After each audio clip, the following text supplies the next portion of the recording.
Thierry Montocchio, bonjour. C'est une édition particulière de l'IFTM qui s'ouvre aujourd'hui pour les professionnels du tourisme. Dans quel état d'esprit vous êtes aujourd'hui?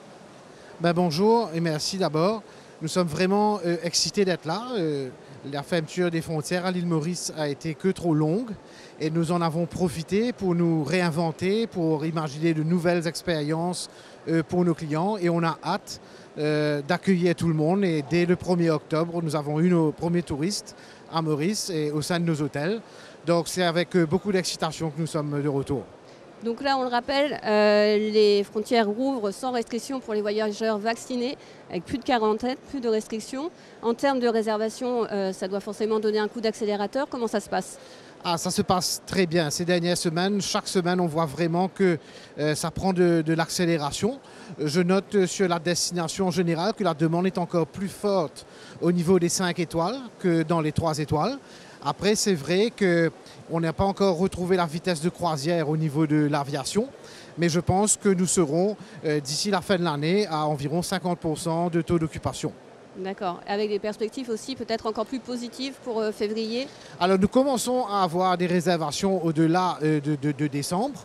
Mais ça commence vraiment à bien prendre. Donc là aussi, nous restons très optimistes et je pense que plus on mettra des avions pour Maurice, et on pourra les remplir. Il y a la capacité pour plus. Vous le disiez, la fermeture a été très longue, fermeture quasi totale en tout cas. Financièrement, comment vous avez traversé cette période? Écoutez, on a la chance que quand cette crise a commencé, d'avoir un bilan vraiment très sain et on avait toute la capacité de nous endetter un peu, si vous voulez. Et le gouvernement mauricien a été présent pour aider les hôteliers au niveau de la dette. Donc aujourd'hui, nous n'avons renvoyé personne. Nous avons profité au contraire de ces mois pour rénover nos hôtels, refaire les travaux qui avaient besoin pour être fin prêts. Et on peut reprendre donc, heureusement, avec beaucoup de sérénité. D'accord. Ça a autorisé des projets de développement aussi, ce contexte particulier? Nous avons profité, vous savez, pour affirmer notre action. On a un programme qui s'appelle Now for Tomorrow.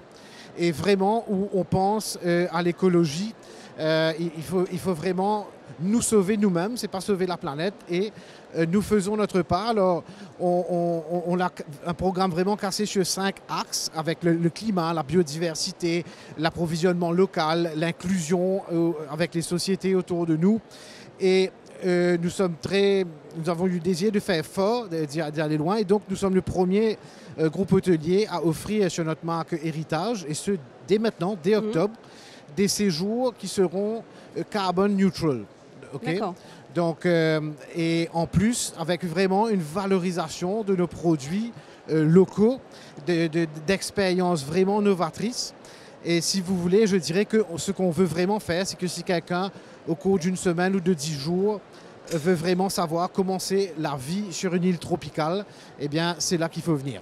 D'accord. La concurrence s'annonce rude malgré tout avec les autres destinations de l'océan Indien. Comment Maurice peut tirer son épingle du jeu? L'île Maurice a une différence, c'est qu'au-delà d'un tourisme balnéaire et de belles plages, Maurice a beaucoup de culture, beaucoup d'histoire. Il y a tout l'intérieur de l'île qui mérite d'être visité aussi. Donc ce brassage de religion et de culture, vous savez, Maurice a été peuplé d'Asiatiques, d'Européens, d'Africains. Et on a toujours cette gentillesse qui nous distingue des autres marchés, qui a toujours été très appréciée. Merci beaucoup. Merci.